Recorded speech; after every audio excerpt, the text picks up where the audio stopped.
because He lives. All fear is gone, because I know He holds the future, and life is worth the living just because He lives. Yes, life is worth the living just because He lives.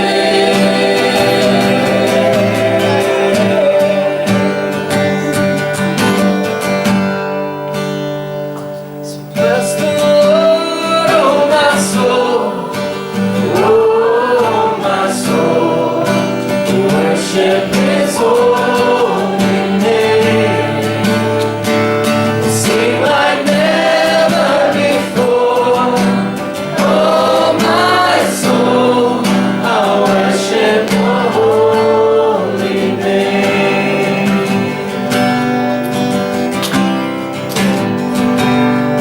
The sun comes up, it's a new day dawning. It's time to sing a song again. Whatever may pass and whatever lies before me, let me be singing when the evening comes. So bless the Lord, oh my soul, oh my soul, worship His holy name. Sing like never before, oh my soul, I worship Your holy name.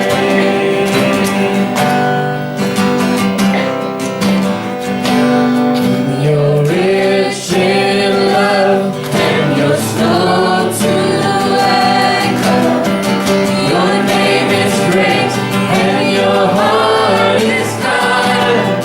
For all Your goodness I will keep on singing. 10,000 reasons for my heart to find. So bless the Lord, oh my soul, oh my soul, worship His holy name. Sing like never before, oh my soul, I worship Your holy name.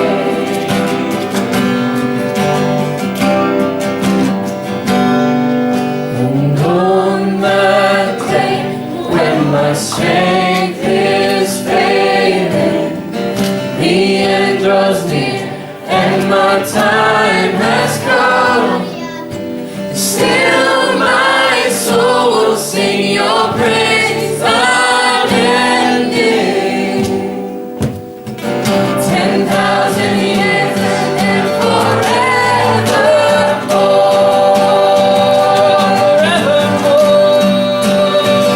So bless the Lord, oh my soul,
more time. Come, Lord Jesus, come. Amen.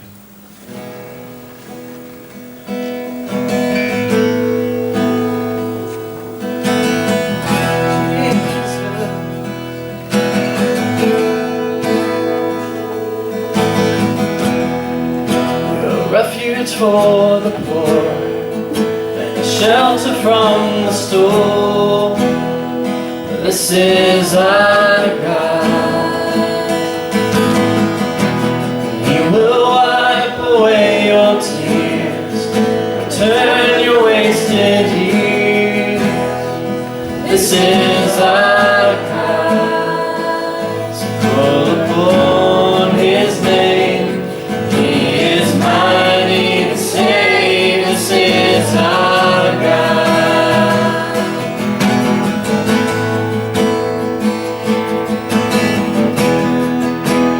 Father to the orphan, a healer to the broken.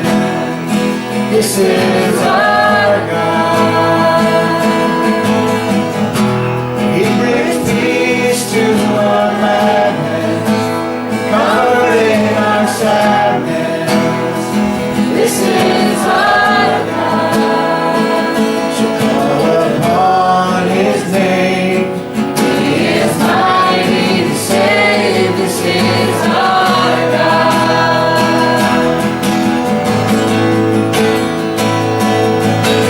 This is the one we have waited for. This is the one we have waited for. This is the one we have waited for. It's Jesus, the Lord and Savior.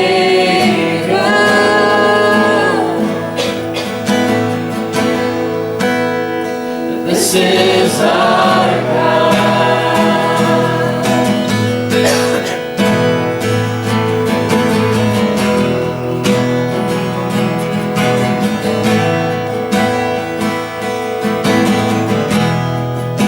A fountain for the thirsty, a lover for the lonely. And this is our God. He brings glory to the humble, crowns for the faithful. This is our God. Call upon His name. He is mighty to save. This is our God.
promises are yes and amen.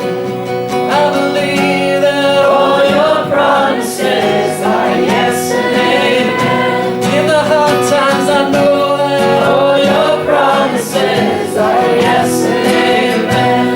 When I forget, still all your promises are yes and amen. When I feel weak, all your promises are yes and amen.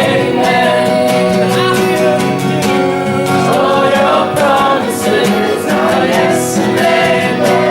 Even when I doubt, all your promises are yes and amen. I will sing out it.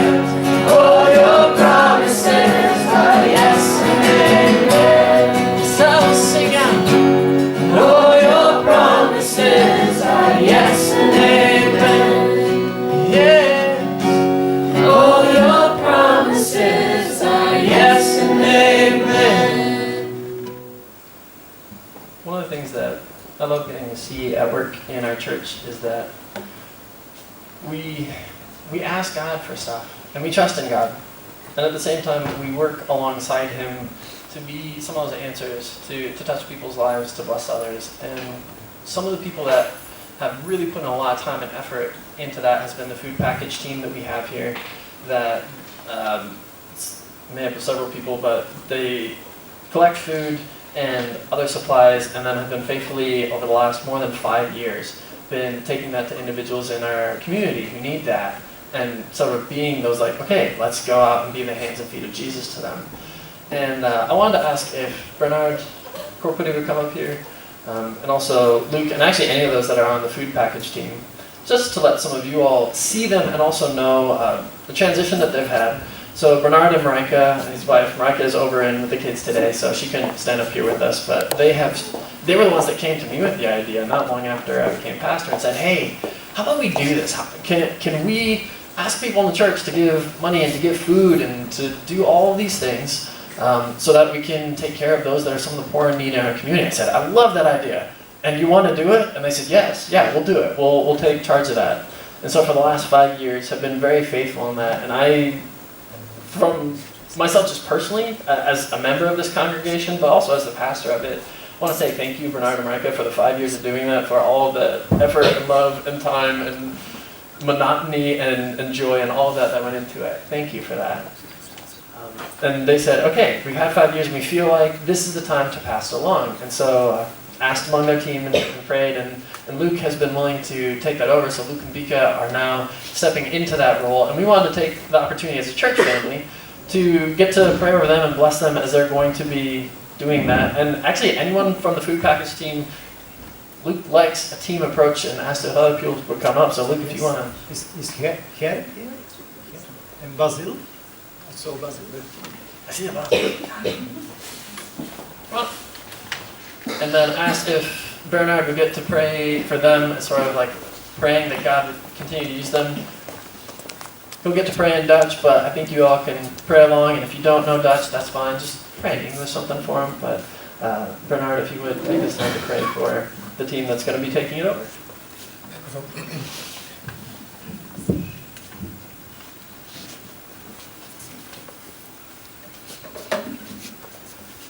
Dank u, Vader. Dank u, Vader, Heer, voor uw goedheid, Heer, voor uw liefde, Heer. Dank u dat we mogen weten, Vader God, Heer, dat u God bent, Heer, die wil voorzien, Vader God, Heer, bij mensen, Vader God, die het minder heeft, Vader God, Heer. En dank u, Heer, dat u mensen wil gebruiken, Vader God, Heer. Dus zo, Heer, Luc en de team wil gebruiken, Vader God, Heer, om uw handen en voeten te zijn, Heer, in deze wereld, Vader God, Heer. En Heer, ik dank u, Heer, dat u hem de kracht wil geven. Dat u hem de wijsheid wil geven, Heer. Dat u hem, Vader God, Heer, wil inspireren, Vader God, Heer, om te doen wat u wil dat hij doet, Vader God, Heer. En ik dank u, Heer, als we zo, Vader God, Heer, op u mogen vertrouwen, Heer, dat u door hen heen wil werken, Vader God, Heer. Dat ze niet alleen, Vader God, Heer, voedsel mogen geven aan mensen, maar ook u, Vader God, Heer. Dat ze, Heer, dat mensen mogen weten dat u het bent, Vader God, Heer, die door hen heen werkt, Vader God, Heer. Zo zegen ik hem, Vader God, Heer. En ik dank u, Vader God, Heer, dat u in ieder van hen mag gebruiken, Vader God, Heer. En ik dank u, Vader God, Heer, voor uw liefde en voor uw kracht, Heer. Dat mensen mogen zien, Heer, dat u het bent, Vader, Heer. In de naam van Jezus. Amen.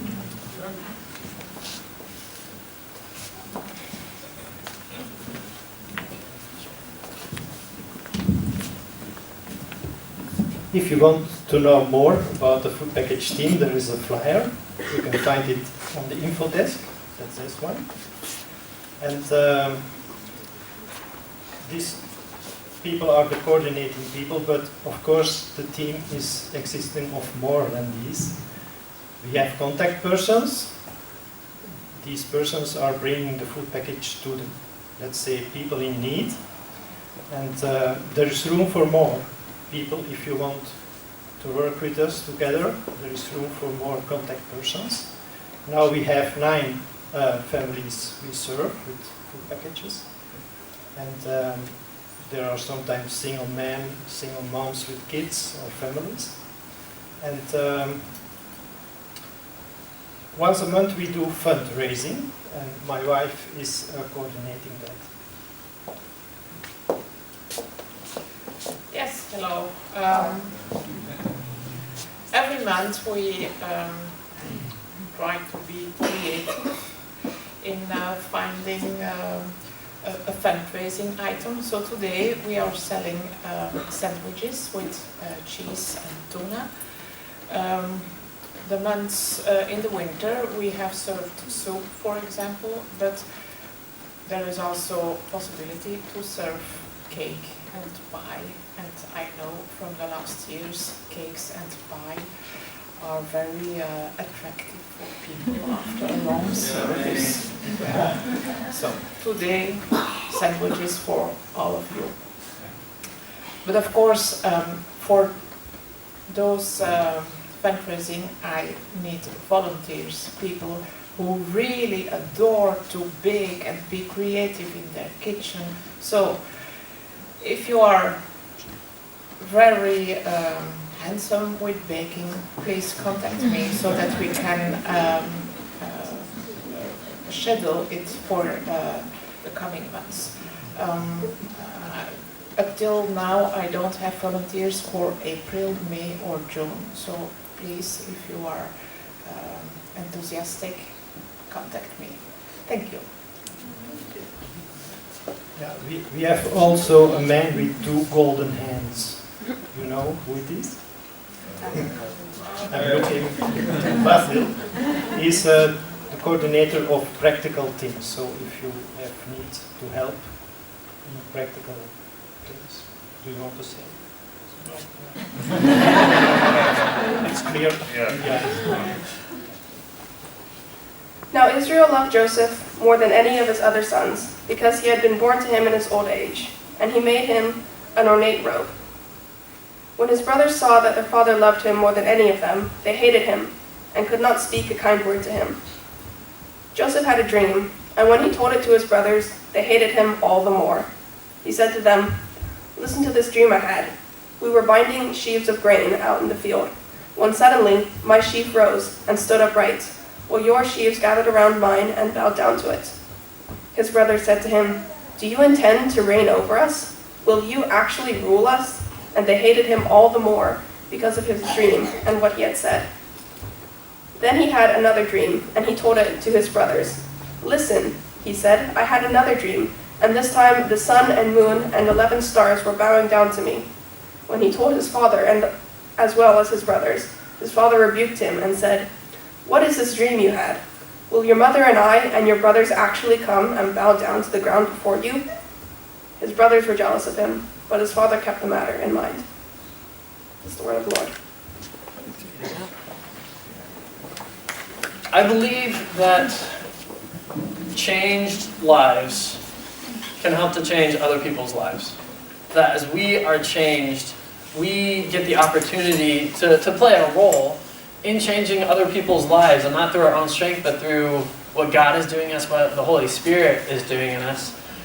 And over the last months, at the beginning of this year, we've been looking a lot through one of the family lines that's in the first book of the Bible, the book of Genesis, and seeing their lives, and seeing what happened, how God changed them, how sometimes it took a few generations for some of those changes to happen. But seeing that family and looking how does that apply to our lives as well. That family that was blessed, and as Becky shared a few weeks ago, we have now been blessed to be sort of adopted into that spiritual family, to be sort of engrafted and get to share in that lineage of being a blessing, of being blessed, for that purpose of being able to bless those around us. Becky had said in her sermon that this was intended to start with you and to spread to them. And I think that's still true today, that blessing is intended to start in our lives, yes, but then to spread out to those that are around us. And how God made a covenant to bless them, and then they go on and bless others. And that family, Abraham, Sarah, Isaac and Rebecca, Jacob and Rachel and Leah and children and all of that, they're real humans. In their story, they have shortcomings. And they have strong moments, and they live that whole thing out, and even though they're seen as heroes of faith, we see times where they have fear, and we see times where they are fighting, and times where they're lying, and we see them as these real human beings that we're supposed to learn from their example, not follow every single thing that they did, because we're told sometimes, hey, that's not the way to live. But other times we see their faith and we're encouraged, follow that faith. And as we've been talking about blessings and faith and all of that, today I want to bring sort of this series of sermons full circle and see how by the end of this first book of the Bible, by the end of Genesis, we see a lot of these themes come up again. The last sermon that I gave, we saw Jacob, a man who was fighting for blessing pretty much all the time. He was fighting for his dad's blessing to get that instead of his brother, and then he's fighting against this angel and receives a blessing from God through the angel, and he's hoping that his brother's not going to want to kill him when he returns home because of some of the things in the past. And we see how Jacob, over his life, even though he spent all this time fighting, as he gets to the end of his life, he left his home with nothing. He said, all I had was like a stick when I left and I crossed over this river. But then by the time that he's getting back, he's become like this business owner where he has people working underneath him. He has large flocks of animals. He has lots of goods. He has 13 plus kids by this point. He's gone from a single guy without much to now having money, family, people working for him. Sometimes having a large family leads to some difficulties. And I'll go a little bit further into that, but first I want to jump a little ahead in our story. Jacob, at one time, he goes up to Pharaoh, the Pharaoh of Egypt, who's one of the largest world leaders at the time, if not the mightiest nation in the time that he's living in. And Pharaoh sees him and sees that this is an old man and respectfully asks him, wow, how old are you? Not in that way that maybe today older men, older women don't like being asked, how old are you? Because you don't want to say your age, but in this one he's saying, wow, tell me that, because the older he is, it's this sign of wisdom. So how old are you? And this was Jacob's response, that I've traveled this earth for 130 hard years is what one translation says, but other translations say, my days have been evil, few and evil. My life has been short compared to my ancestors.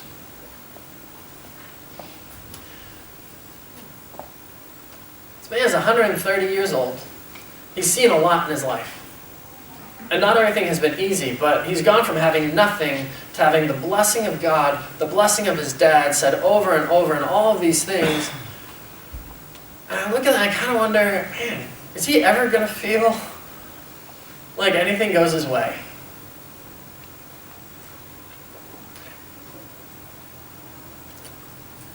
And I get that feeling. Back in January, I was looking for a song that I'd written years before. I was like, I know I have it in one of these notebooks of mine. So I was flipping through one night trying to find, where did I have this written down? And it was like I was walking back through the last 2-3 decades of my life.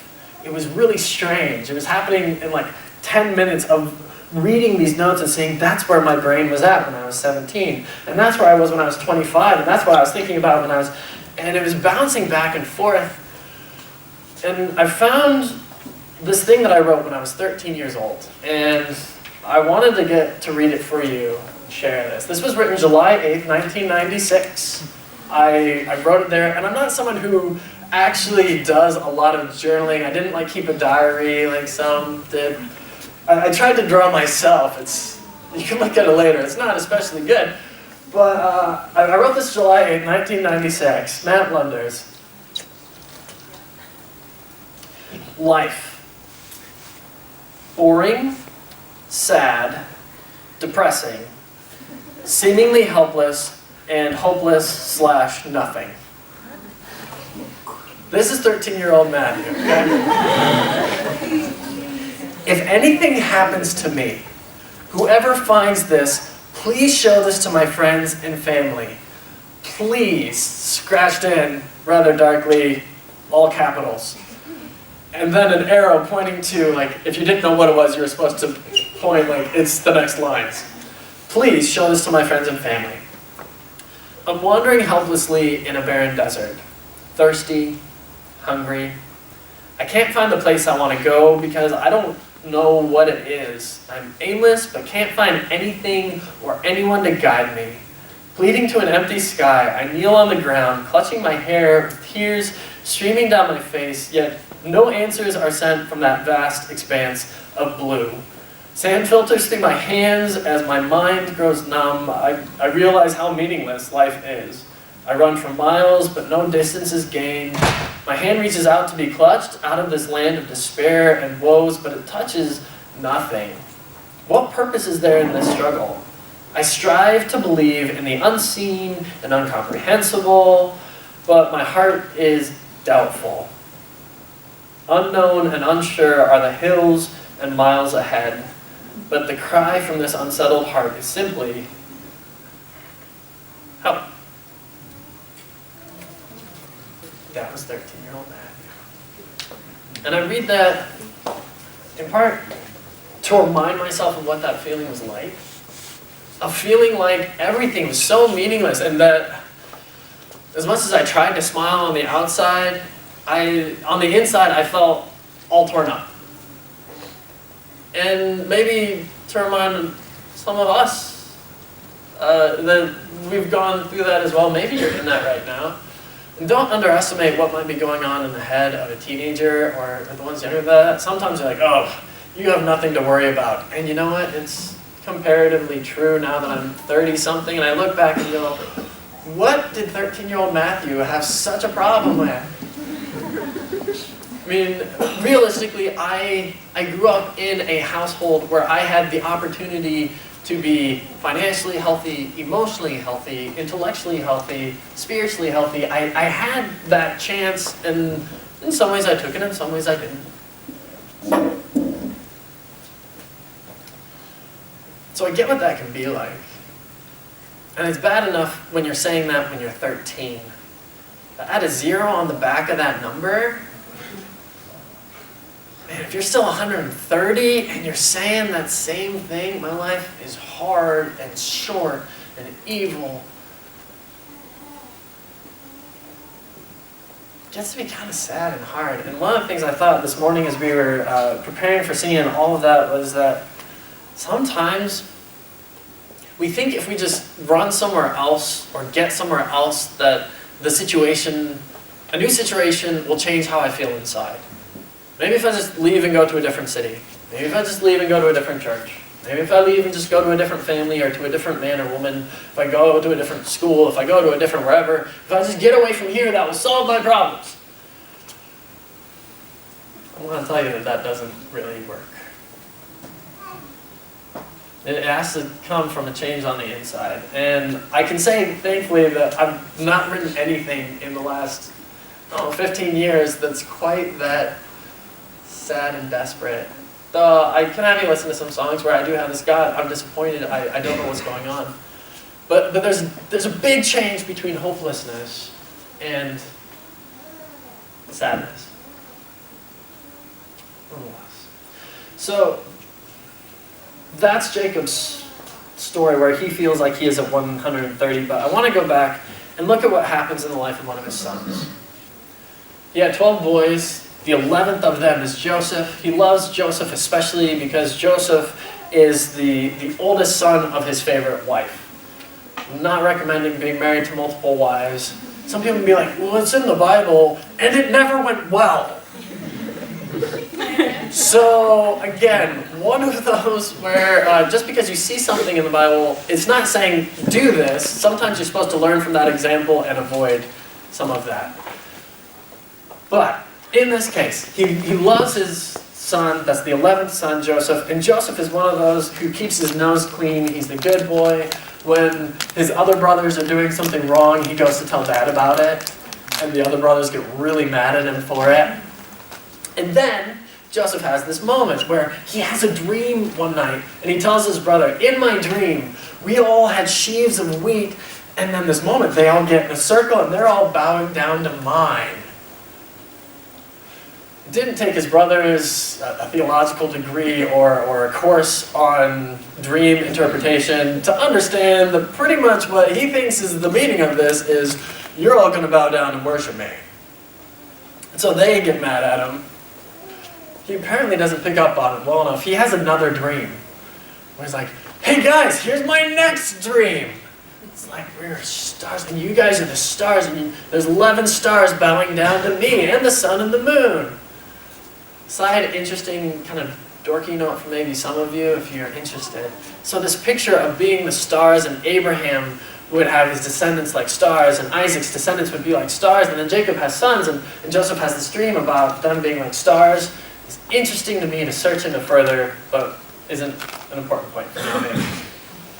But Joseph's had these two dreams where he tells his brothers and they all get the idea. What Joseph is talking about is this is about him getting glory out of this. One speaker, Mike Pilavachi, said that Joseph was the ultimate individualist. God had taken him on this journey, but Joseph gets the revelation, he has the dreams, but the interpretation was way off and the application was disastrous. Because when Joseph is trying to put, this is how these dreams are going to work on his brothers decide they're going to try to kill him. So they take him one day, they throw him into a well, and they're arguing about, do we kill him, do we not kill him? One of the brothers is like, well, let's not kill him, let's think about this. And then they see some slave traders that come along and say, you know what, if we kill him, we get nothing out of it. But if we sell him for slave trade, we get money out of this. Even better, let's sell our brother into slavery. Again, not one of those ideas that you should put into practice with your family members.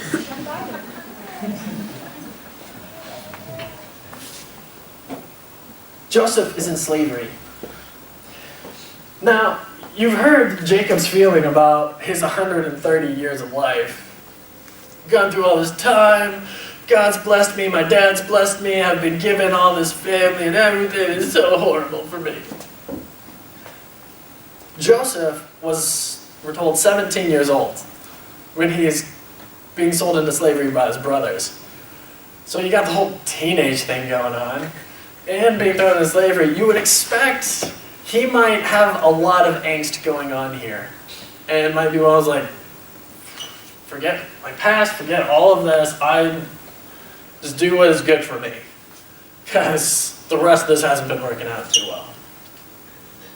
But we're told that that doesn't seem to be the way he does it. We're told that God actually blesses the household where Joseph is working. He's a slave in the house, but his master can see everything Joseph is doing is going well, and this is all going well with my house. I'm going to put you in charge of pretty much everything in my house, because you apparently picked up your dad's business sense. You can do this well.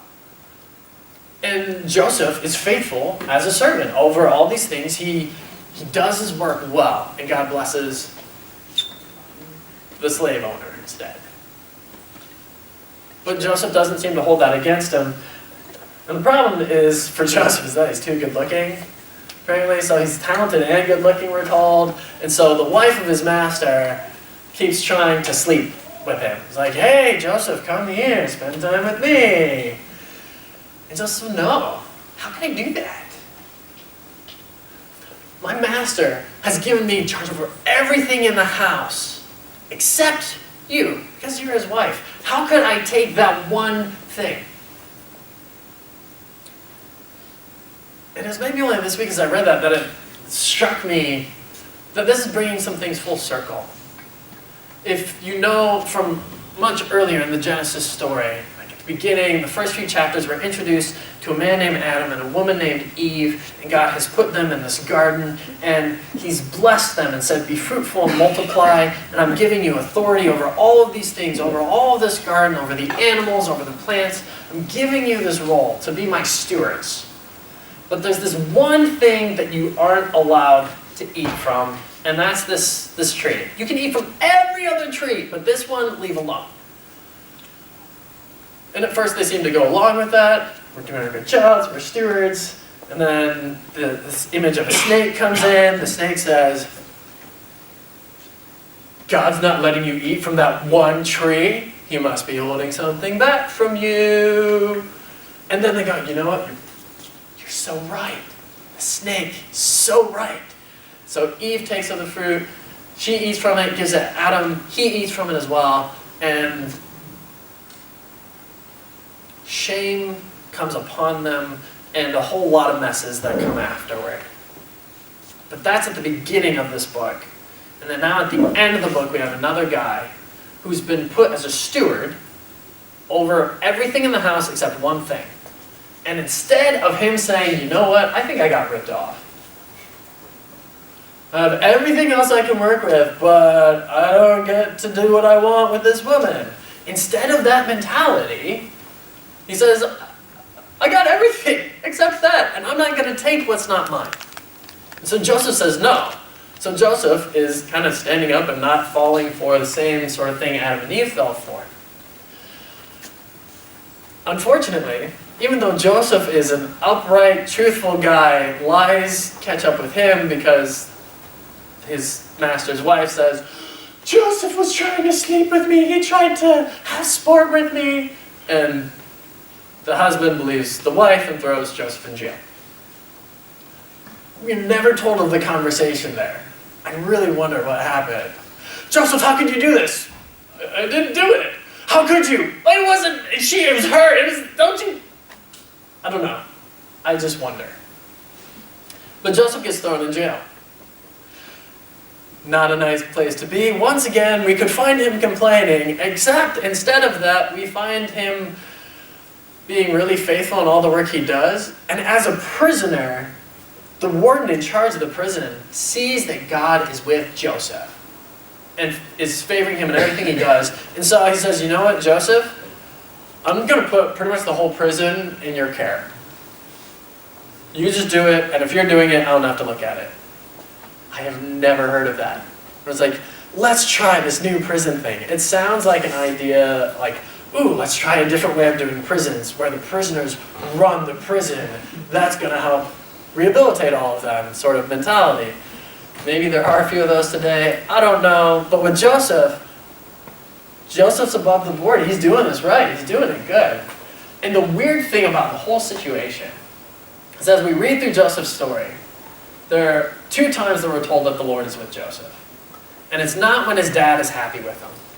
And it's not even when he's getting these dreams. The Lord was with Joseph, and he got a dream of his future. The 2 times we're told that the Lord is with Joseph is when Joseph is a slave and when Joseph is in prison.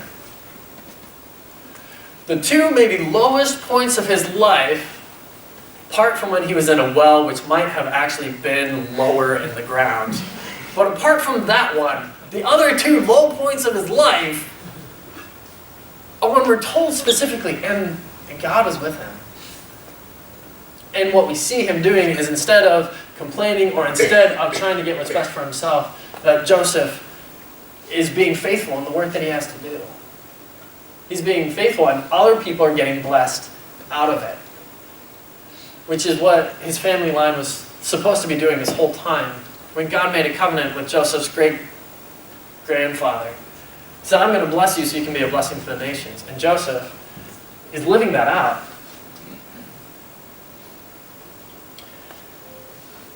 Through interesting turns of events with dreams and such, at about the age of 30, it seems, so about 13 years of slavery and being in prison, Joseph is finally let out of prison, and not only let out of prison, but gets to start working for the Pharaoh.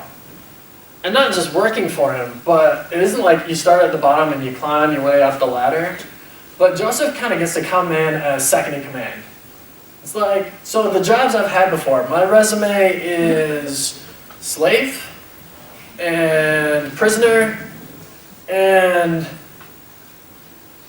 COO, CFO, CEO of the company underneath the guy who's in charge. It's like this really big jump, right? Going from low to now he got to be second in command in the country because he's the one who was able to listen to God and have the plans for the way forward of what was going to happen with the country. Because he understood a dream that God gave Pharaoh. And Joseph said, here's your dream. There's going to be 7 years where we'll have lots of food. And then there's going to be 7 years of famine. If you don't prepare for that famine, everybody's going to die. It's going to be bad. So you should get someone who's wise, who knows what he's doing, to work during those good 7 years so that you'll be prepared. And the Pharaoh said, that sounds like a good idea. Who might be someone who has an idea of that? Joseph, you're the one who's telling me this. You do it. And so Joseph, during those 7 years, he's faithful working for the Pharaoh. It doesn't really matter who it is that he's working for. Maybe he's working for a master who's got a wife that has major issues. Or maybe he's working for a prison warden that we don't really know much about his character. Or maybe he's working for a Pharaoh who very well might have thought he was God himself. Didn't matter who he was working for, it didn't matter his situation. Joseph's character remained the same. The 7 years of famine hit. After 2 years, people who have saved up a little extra are almost running out. But Joseph has prepared well, and there's still plenty of food left. So everyone starts flocking to him. And not just in that city or in that state, but people are hearing from other countries, where we can get food is down in Egypt. Let's go down there. So Joseph's dad, who thought that Joseph was dead because his brothers had lied to the dad and said, oh, I guess he's dead. So Jacob has thought Joseph is dead this whole time. But Jacob hears there's food in Egypt. You oldest 10 sons, you go down. And so they go to Egypt trying to get food, and there's some back and forth. It's a very interesting story. I recommend reading it all, but I'm shortening it for time. Eventually, Joseph shows himself to his brothers. Eventually, he lets them know who he is. Because, after 13 years, probably being in the sun a lot, he's got darker, he's changed clothes, and they sent him off into slavery and aren't expecting to see him again. So they didn't recognize him at first, but he recognized them. And when Joseph finally says, hey guys, by the way, I'm Joseph. Surprise! Their surprise is more like, not happy surprise, but that bad feeling in your gut of, oh no, the tables have just been turned. It seems. But Joseph, what he says to his brothers is interesting. Because when he's a young guy, he's saying, hey guys, what you're going to do is you're going to all bow down to me. But then, at this moment, at this crucial turn in the story, right, he says, hey, I'm your brother, and this is what God did. God sent me here ahead of you so that I could save not just your lives, but save the lives of many. Now, we read that and go like, oh, that sounds good. But when he says, God sent me ahead of you, if you look through some of the other ways that term sent ahead is used, that's used for someone who's like a servant. They're like, oh, you go do it. I'll send you ahead and then I'll catch up with you, but you prepare stuff for me. Jacob, his father, had done that, where when Jacob was afraid of going to Esau, he sent ahead other guys. Be like, hey, take him this gift, maybe that will calm his anger. And he could tell them, I'm sending you ahead because he was their boss. He said, this is what you do.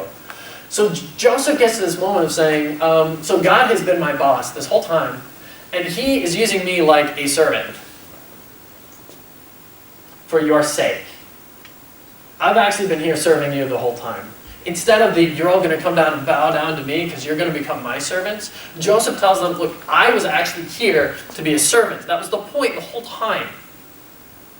And I'm not sure when Joseph finally caught that, but he did.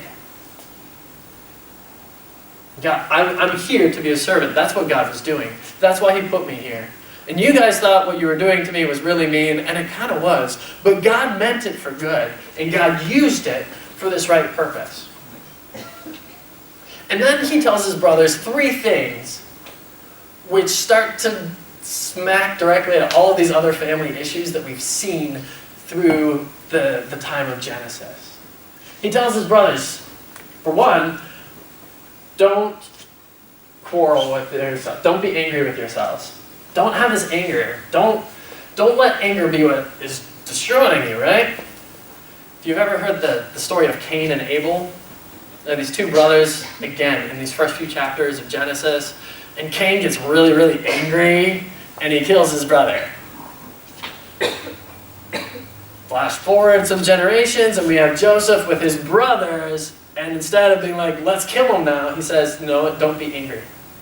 We don't have to live that way. I'm breaking that type of curse in my life. I'm not going to follow through with that from what's been in our family line. The next thing he says, well, don't quarrel along the way as you guys are going. Fighting and quarreling has been Jacob's story from the beginning. For those that heard some of these previous sermons, quarreling kept happening over and over in the family, and Joseph said, stop it! That's not what we're called to be. If we're here to be blessing, if we're here to be servants, then stop quarreling, stop fighting, get over it. And he tells his brothers, don't be afraid. Which is, most of the times we saw that Abraham or Isaac get off, is they do something wrong, they start lying about it, and like, oh, I did it because I was afraid. And Joseph is saying, that's not what my family's supposed to be either. We're not meant to be angry, we're not meant to be fighting, we're not meant to be bickering, we're not meant to be afraid of things. That's not what we're called here for by God.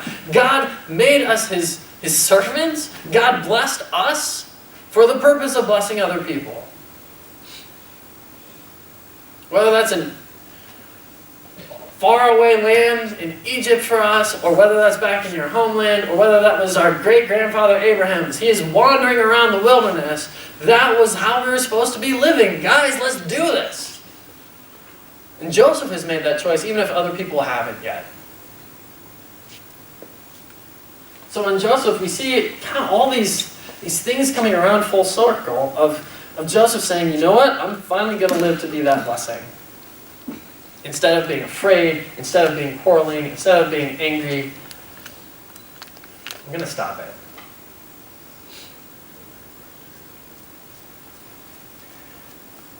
And as Joseph tells these things to his brothers eventually bring back his dad, Jacob. And that's now when we get to that moment that Jacob comes to Egypt and he gets to meet the Pharaoh. And he says, yeah, my life has been hard and evil and short. You'd think it'd be this great moment, like, I actually thought my son was dead for the last 13 years, and he's alive. How good that's been.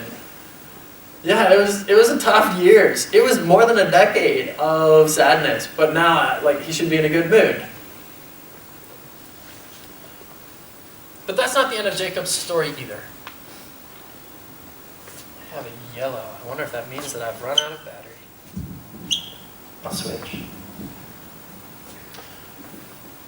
So Jacob gets to live for the next 17 years, again with his son. First he was with his son 17 years before Joseph went off into slavery, and then he gets another 17 years with him. And as Jacob is about to die, at the end of Genesis, he says, all my sons come here, and I'm going to speak these blessings over you guys. I'm going to kind of speak about your future and what is to come. And he goes in order of the birth, and so the second to last one, he gets to Joseph. And some of the stuff he says about Joseph finally seems to be like Jacob is catching on to this. He said, Joseph is a fruitful vine. this has been a fun word to look up. Apparently in Hebrew, a lot of people aren't exactly sure how to translate this, so other translations use a different word. But I like the picture of fruitful vine because it connects at the very end of Genesis to the beginning, when God blesses humanity. And the first thing he does is, God makes humans, he blessed them and said, be fruitful. And then at the end of that same book, we're now in the, I'm going to bless you, you're fruitful. You are what you were supposed to be in that blessing. And then he says, may the God of your father help you. May the Almighty bless you. Your father's blessings are greater than the blessings of the age-old ancient mountains. Finally, he's about to die. He's like, actually, there's some blessing there. And God is my God. And that's a thing that I didn't get to go into as much. But Jacob, throughout his life, keeps having, yes, there's the Lord, but that's the God of Abraham. That's the God of Isaac. And it seems like this is one of the places where he finally says, Joseph, the God of your father. This is my God now. It's not just one of the gods around my life. This is the one that's mine. My recommendation for you then is this. Don't wait until you're about to die to choose who your God is. That's for one. Don't wait until you're 130 years old to start working on those things in your heart where there's complaining and there's seeing how I didn't get what I wanted out of life, and instead get that mentality that Joseph seemed to have, and Joseph seemed to pick it up by his 20s, if not before, that this isn't about what I can get out of this. I will trust that God has blessed me because God told my dad, I've blessed you. God told my grandfather, I've blessed your family. God told my great-grandfather, I blessed your family. And so Joseph, he's not finally getting to the end of his life and Jacob saying, may you be blessed. And Joseph going, finally I'm blessed. Joseph just lived it. Even in the hard moments, he lived it. Live like you're blessed. Live like you know that you can rest in God's promises because your confidence is in his faithfulness. Mm-hmm. That all of his promises are yes and amen. That if he said, I have blessed you, you say, okay, then I will live that. I may not see that right now. I'm not sure what this looks like being in jail, but I'm going to live out being a blessing to others now. Be like Joseph in that way. So I guess the question to go out would be this. Who will you bless? Is there someone that's in your mind maybe? It could be a family member. You're like, oh, I haven't been blessing my brother. I kind of wanted to sell him into slavery, but maybe I should change my mind about that now. It could be with work. It could be in so many ways. It could be a boss that has been hard for you to bless. And you say, I want to change that. It could be someone that's stuck in a tough situation with you. While Joseph was in jail, he's around these other prisoners, and he chooses to bless them and to help them out in the middle of the process. Instead of being like, I don't know, I'm a prisoner, you're a prisoner, what can I offer you? He instead offers what he can, which is connection with God, in a way. That because of Joseph's relationship, he was able to talk about that. He was able to share, hey, this is what God says to me, and I'll pass that along. Maybe you don't feel like you have anything. Well, listen to God, see what he says, and maybe then that gives you something to give to others. And who are you supposed to bless? I mean, that could be government officials. That could be absolute total strangers. I don't know. But have your eyes open for that. Who will you choose to bless? Because as I said at the beginning, as Becky said a few weeks ago, this was intended to start with you and to spread to them. Right. So I'm Praveen, this is Lucille, and you might have seen us around in church. We play different roles. So I'm one of the servant leaders. I play on the worship band. Lucille is got a drum. She leads a small group, and she does serve the city things. So all the serve the city stuff you see, she's the one to contact for most of it. Something you might know, might not know about us is that we are in a relationship. We've been dating for a year now, and that's been an incredible story, and that's what we're here to share. So I guess I'll start. I have to keep it short because I have a tendency to talk a lot about it. It's a big story. If you want to hear anything about it, you can, of course, talk to us. But it all starts 17 years ago. But no, not 17 years ago. Something like that. But anyways, when I was 16, not 17 years ago definitely, not that old. But when I was 16, so I heard God telling me clearly that, okay, so I've been praying a lot about having a family and I want to be in a relationship. So I knew, I was clear that that's what I wanted. But when I was 16, I heard God telling me that, yeah, when the time is right, you're going to meet the person that's right for you. You're going to fall in love and you're going to meet that person. I was like, sure, okay. But here's the problem. When you know that God promises you something so good, you're like, yeah, is this it? God, is this it? And that's what I was in. So everywhere I went after that, I kept seeking that, okay, is this the person that God was talking about? Is this the person? But well, yeah, I never found that person. But that. And then finally, I came here and I was like, I'm definitely not searching for that person anymore because, well, that'll happen whenever God wants it to happen. Instead, I'm going to focus on my studies and I'm going to get the job I want. So that's what I'm here for. I'm here for 2 years. I'm going to get that done and then I'm going to go for that job. So that was all I had in my mind. So of course, I came to Maastricht, did what everyone does, bought a bike, and then learned to say Nedanka in the supermarket, and then went to the Mech, because that's what you obviously do when you're in Maastricht, and went to church. That's how I went to the Mech. And that is where I met some people, but the most memorable encounter was when I was after the service, when I was at the back, and this girl runs up to me and she's like, "Hi!" Big blue eyes, and she's looking at me and saying, "Hi, I'm Lucille, what's your name?" And I'm like, so, exactly, this is exactly how I was. I was like, Praveen, yeah, that's how we met for the first time. And after that, we went for this festival. There was this past festival that happens every year with the university. And they have a lot of events in culture, art, sciences. And I went for a lecture, and I was sure I'd meet someone from drum. I just wasn't sure who. So I went for the festival, and I went for the very first lecture. I sat down, Lucille walks in. I was like, okay, cool. So that's how we sat together, we saw a lecture, we went. I went for the next event, again Lucille comes for that. I went for the next event, again we saw each other. Then I think she went for an event, I went for that event. Basically, the whole 3 days of the event, we kept bumping into each other. And then there was the prayer. We were flyering for the church, we were giving our flyers, and out of all the new students who had come in that year, we were the only two ones who decided to join Ninklet and Daniel for that. And then there was the prayer team that happens, that Patrick organizes in the morning. We were the ones who were like, yeah, we want to do this every Sunday before service. And just realizing that we have the same interests, so we decided, you know what, we'll just go for the same things together. We'll just tell each other and go for the same things. Like, it makes things so much easier. And so we did that. But even then, there were things that we didn't tell each other, and we found each other there again. So, yes. Wait, that's my point. Yes. That's when I come in. No, and I just wanted to say that, I was just really happy that we had that, and we would go for things together, and it was really great. And I remember having the explicit thought, oh, this is great. I hope it's not going to turn into anything else. And it did.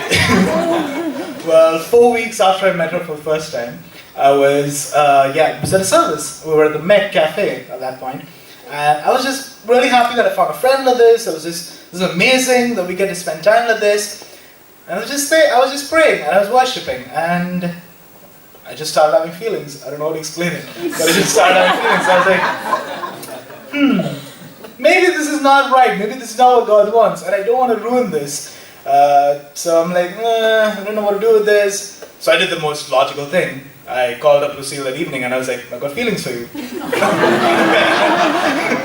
And so for me it was just that if it's someone that I'm going to marry, I'm like, I'm clear on what I want. And I'm like, rather talk about it clearly.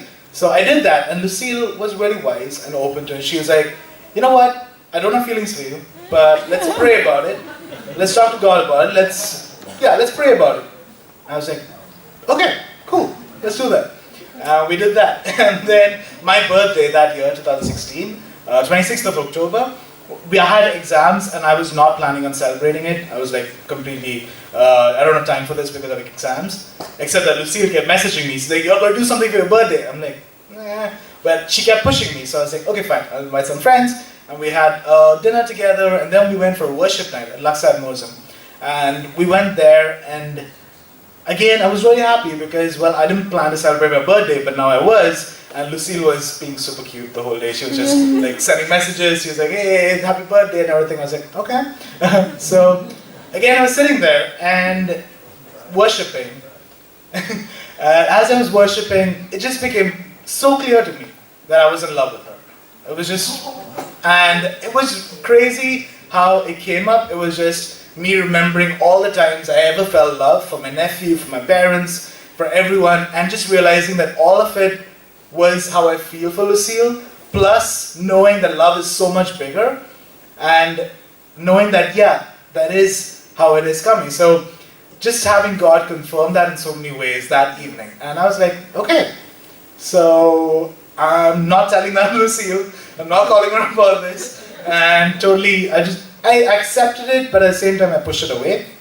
And then that Sunday, I came back from church and I was back at home and I was so excited because I was going to cook fish, and it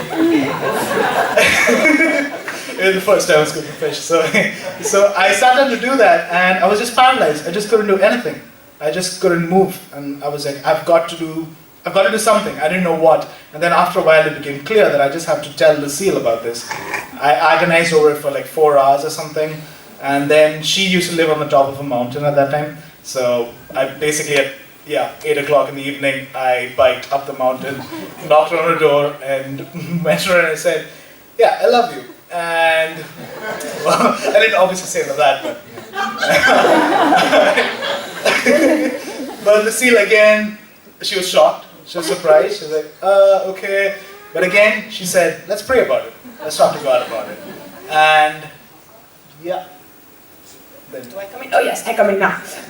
So that was it, and that whole first year, our first year here in Maastricht, it was me not having feelings for Praveen and telling him, well, if he changes, I'll let you know. And just going through this, like, being friends, but at the same time, I knew it was something different for him. And then we'd see each other, like, in church and in drum, and like, it didn't always help. And Praveen would, from time to time, like, just come back and say, hey, like, I love you. Like, no, like.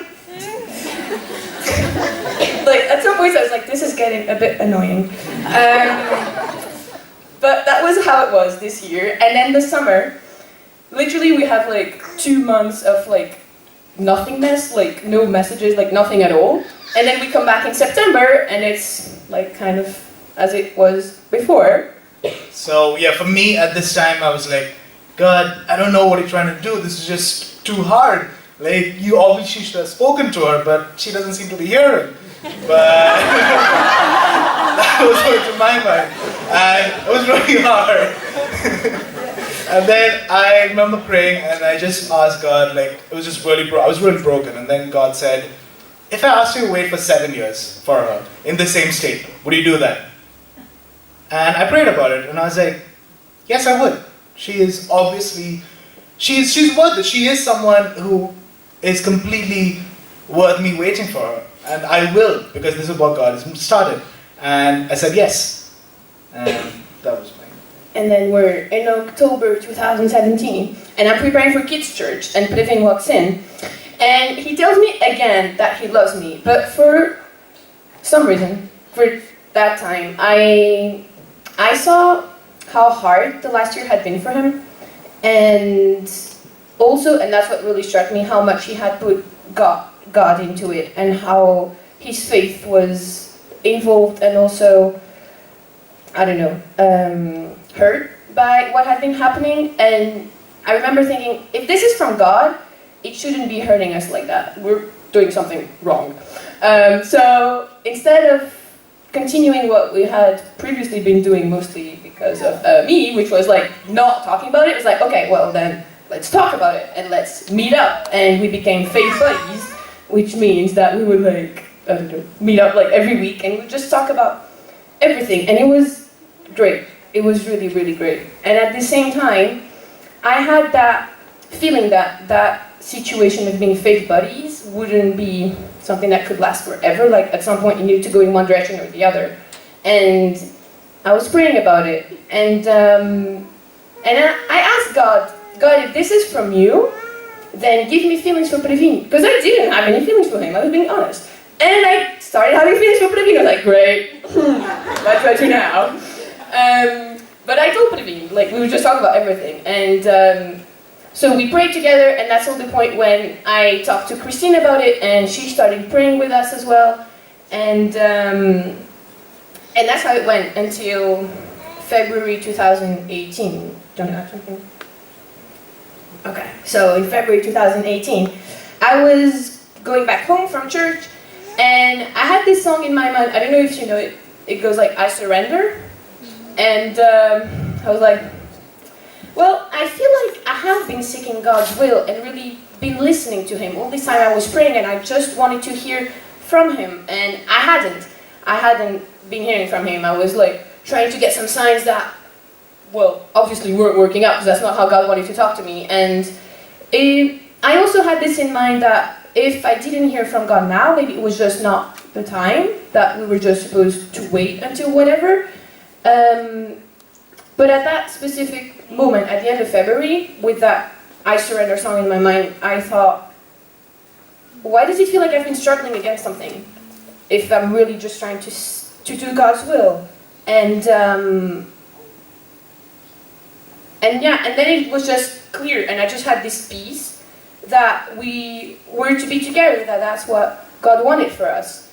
And it was just, really peaceful. And then I texted Praveen because I knew that we weren't going to see each other in 2 weeks. So I texted him, and he answered in a way that was very wise. And he said, okay, well, then let's take those 2 weeks to pray about it. I was like, okay, sure. Which was great, because then during those 2 weeks, I just got even more certain that was what God wanted. And then when I did see him 2 weeks later, which was exactly 1 week after my birthday, so on March 11, and then I told him, and then I realized that he hadn't understood my text, but then that was March 11, 2018, and that's when we started our relationship. So yeah, that's been 1 year since then, and last March, that was actually last month. Oh wait, before, I just want to mention one thing. That I had this idea that, when you get into a relationship, like, you get somewhere, and then this past year I was like, that's not true, like, you're just like growing constantly, you're like, what do we do now? And then you pray about it, and then that's it. And then the next thing, what do we do now? And then you just keep growing and growing. And now go for it. So now we have had a different thing where I started a job, Lucille has been in the last year of her bachelor's, and it's been very difficult. And there are many times that we felt like we haven't been able to be there for each other. So it's at this time that we went to Tazé, which is in the south of France. It's a community of monks. So we get to go there, we were taking part in prayers. And as we were there, we just prayed to God that, God, we've had our own signs, but we want you to give us one sign together. Because over these 2 years, there's a Brazilian pastor who comes here, Richard Zevenbergen.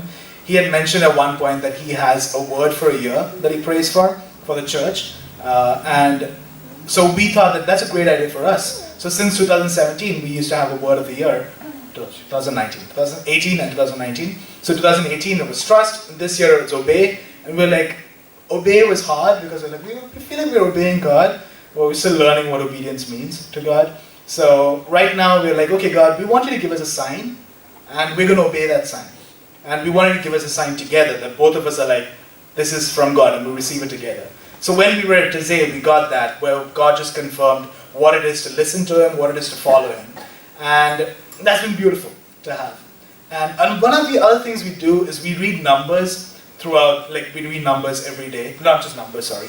Reading through the Bible, from the beginning to the end, looking at how families are seen in the Bible, how families are dealt with in the Bible, and how God deals with that. And right now we're doing Numbers, and as we close the service, as we leave the Sunday, I just want to leave you with the benediction in Numbers. The Lord bless you and keep you. The Lord make his face to shine upon you and be gracious to you. The Lord lift up his countenance upon you and give you peace. Have a beautiful Sunday.